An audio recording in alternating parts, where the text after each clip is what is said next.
Hi, everyone. We're going to take a look at the speaking exam, the part two, often known as the topic part. So this is the second part of the exam. You've done your introductory questions, you've talked about familiar topics, and now you're moving on to the section where you are given a topic to talk about for a certain amount of time. Now, the examiner will hand you a booklet at this stage with the topic written on it, so there's no need to write down the question, and you read that off, and that stays in front of you throughout this section where you're speaking.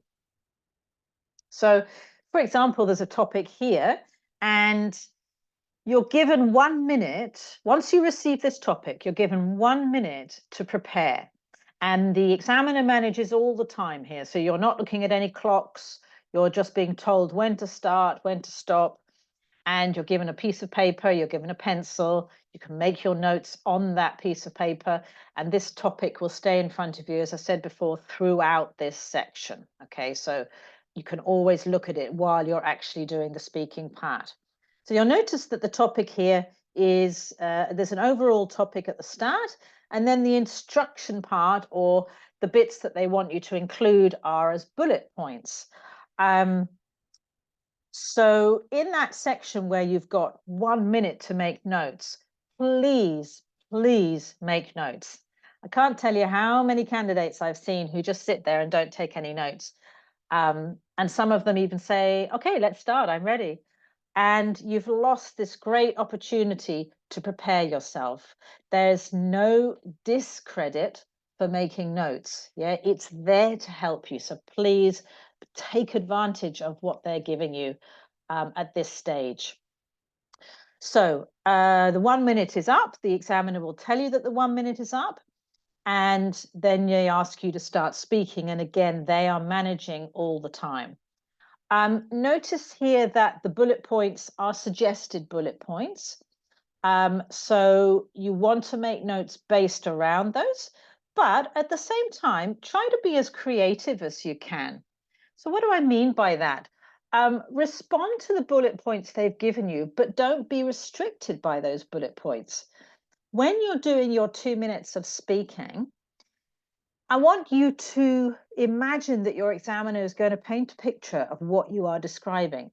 So if you're going to paint a picture, you need an awful lot of detail to do that.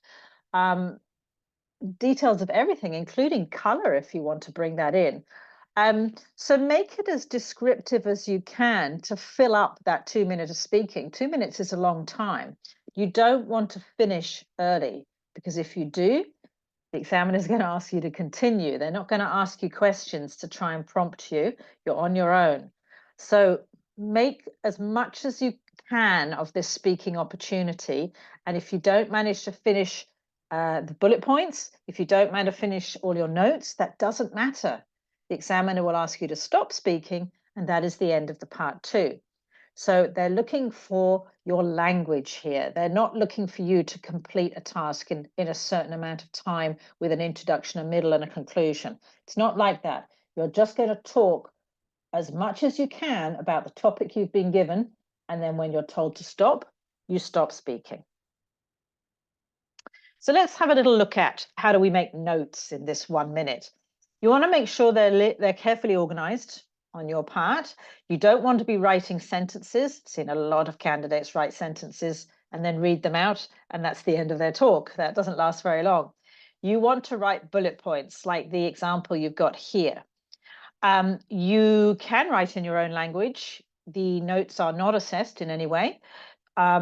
Just a word of warning on that: if you do write in your own language, make sure you don't get yourself confused when you're doing the speaking part. So in some respects, writing in English is a good idea, even if it's spelt wrong. That doesn't matter, because you've written down the word you're going to say. Yeah, so it makes it easier for you when you're speaking. You don't have to think of the word in English if you've used your own language to do this.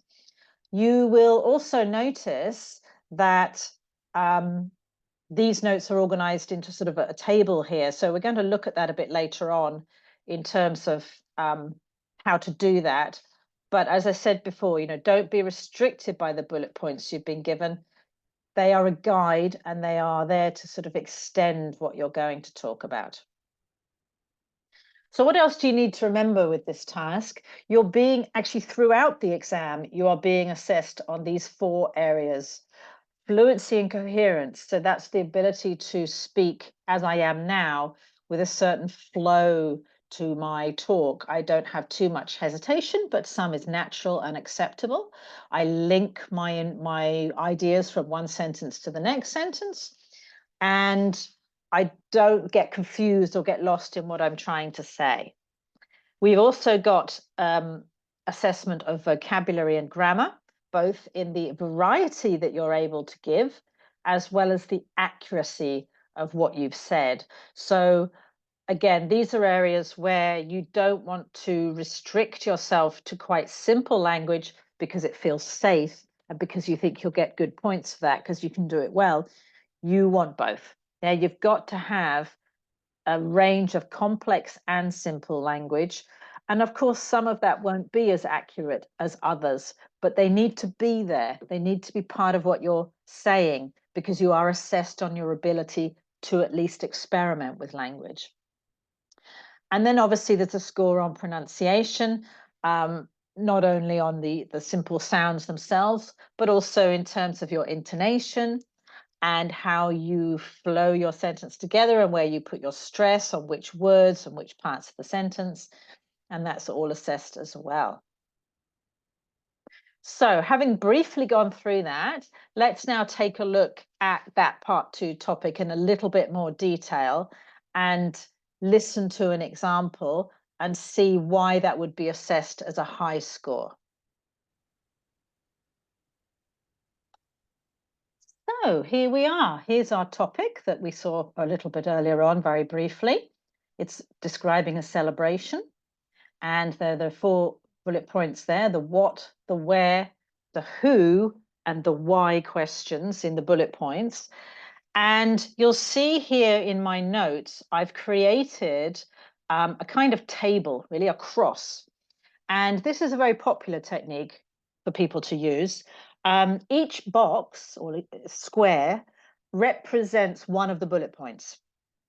And I've actually put the questions in here for you: the what, the where, the who, and the why enjoyable. You don't need to do that. I've just done it to make it clear for presentation purposes. And so it's quite helpful to be looking at the bullet points, what event. So there it is on the left. I've put Christmas and a couple of other words, just words that I'm going to be hopefully saying in my talk. And you don't have to fill this in methodically. You just, as the ideas come to you, jump around in this box, writing down the ideas in any order that you feel, and then go back to the first box and continue writing about the what. However it comes to you, whatever the easiest thing is. But obviously, as I said earlier, don't feel restricted by these particular bullet points. So where we've got, say, where I've got parents' house, I might want to add in a little bit more. You know, it was a house with a big garden. I might want to say which country it in, which town it was in. I might want to add those in. I might want to add more to the family, the who, and perhaps describe some of those people in my family, their ages or what they looked like, to fill up the 2 minutes. But it's there as to remind you. I've just put family. That would be enough for me to then describe various people in my family. You might want to add more notes than that, but keeping it as simple as possible so that I can quickly fill this in. It's quite comprehensive, this. Yeah, there's a lot of notes there. I think we'll find when we listen to the talk that was done, not all those notes were mentioned. There wasn't enough time, and that's okay. Yeah, remember I said it's okay if you don't get to finish what you want to say. But the organization, the bullet pointed notes here, is how you want to prepare yourself in that 1 minute of preparation. If you don't like the table format, that's fine. Then just list the 4 bullet points, just 4 dots down the piece of paper, and then write under each dot. But do try and keep it as organized as possible, because you'll find that extremely helpful when you come back to the stage where you have to retell. So what we'll do now is listen to the response. Right, I'm going to talk about Christmas, It's a religious celebration, and it takes place every year on the 25th of December.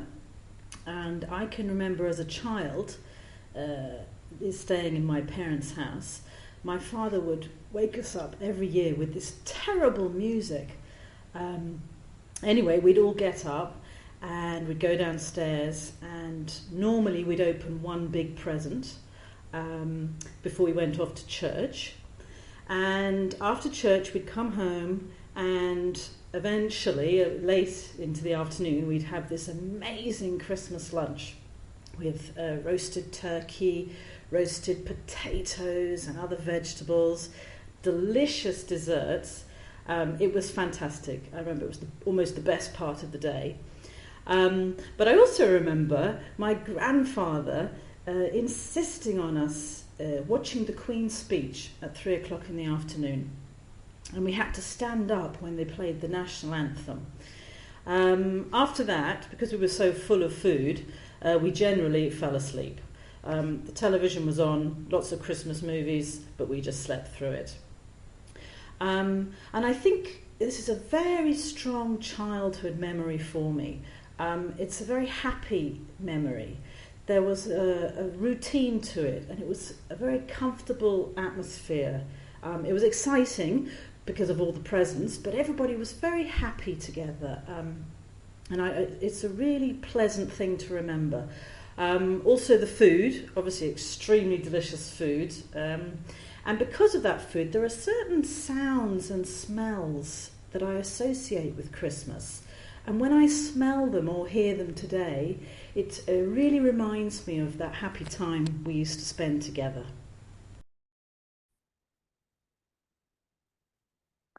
So having now listened to that talk, we're going to just look at some of the language that was used that would be assessed based on the slides we saw at the beginning of this video. So remember, there was one section of your speaking throughout this exam, not just part 2, is your fluency and coherence.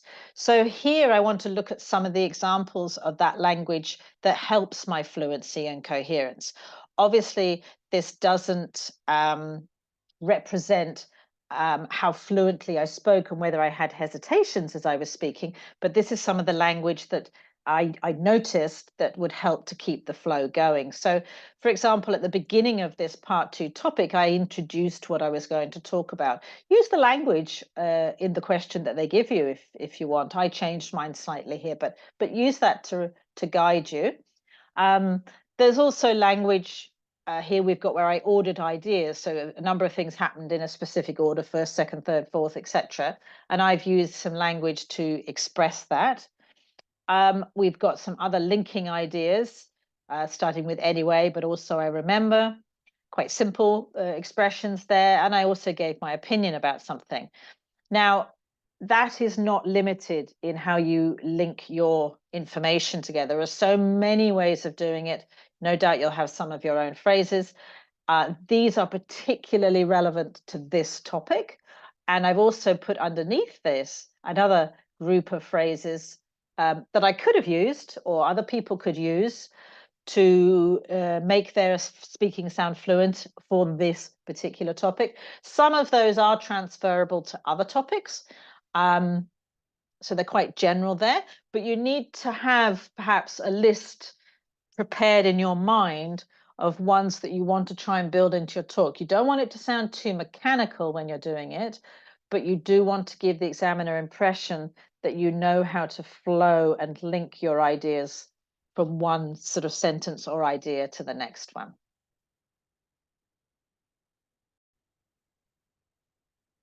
Okay, moving on to another area to be assessed, which was the vocabulary range and accuracy. The talk was by a native speaker and it was accurate, so I don't need to comment on that. But I want to comment on the range of words that were used in this talk to give you an idea of the variety that we're looking for in a small talk of 2 minutes and throughout the rest of the exam. To be fair, I keep saying that.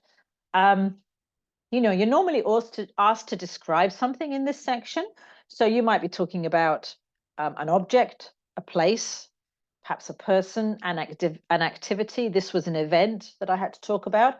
So lots of interesting adjectives help you to describe with a range of vocabulary. It's quite hard to do that under pressure. I notice that students, when I teach them, often repeat words such as good and bad, and we want to stay away from those ones.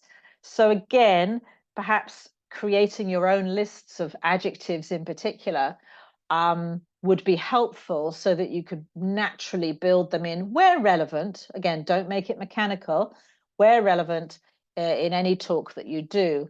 And you'll see on the left-hand side, I've also got some adverbs there to sort of add strength to my adjectives that I'm using. And also on the right-hand side, those particular words, nouns, verbs that are relevant to that topic that I was talking about. Okay, so that you wouldn't be able to just repeat that list with every topic that you did. And so now finally, let's move on to the grammar. In grammar, again, looking for a range and looking for accuracy. Now, again, as this was a native speaker, all of the grammar that was used came across as, or I noticed it as being accurate. So I'm not going to comment on that.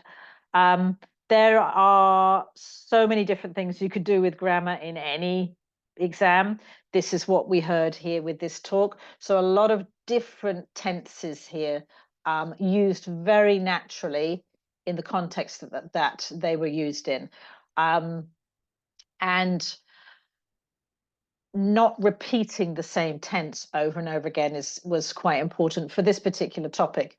There are so many other things you could do. You know, there's relative clauses, there's participle clauses. We've got a conditional sentence example here. It's just a zero conditional, but there are many other conditional sentences that you could use if relevant to what you're saying and the topic that you're talking about. So don't be restricted by this. You know, there are so many things you have learned. We're looking to see whether you can use them naturally in a piece of spoken activity. So this is just here as a guide from what we heard in this context here. So there we go. We've had a look at the part 2 in detail now.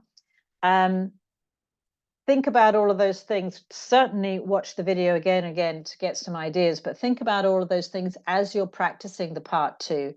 And build up, as I said, build up a list of linking phrases and useful descriptive vocabulary that could be used in any particular topic.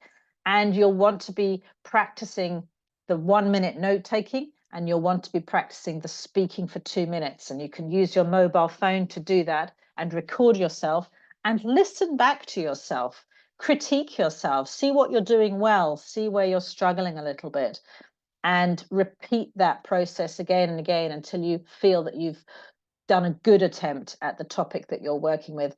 And make sure you work with a variety of topics. You have no idea what you're going to be given in the exam. It really could be anything. But as I mentioned before, we've talked about objects, events, people, activities, places. Get a variety of different examples for each of those. So with any luck, when you come into the exam and you see that topic for the first time, you've already got an idea in your head because you're well practiced at this task.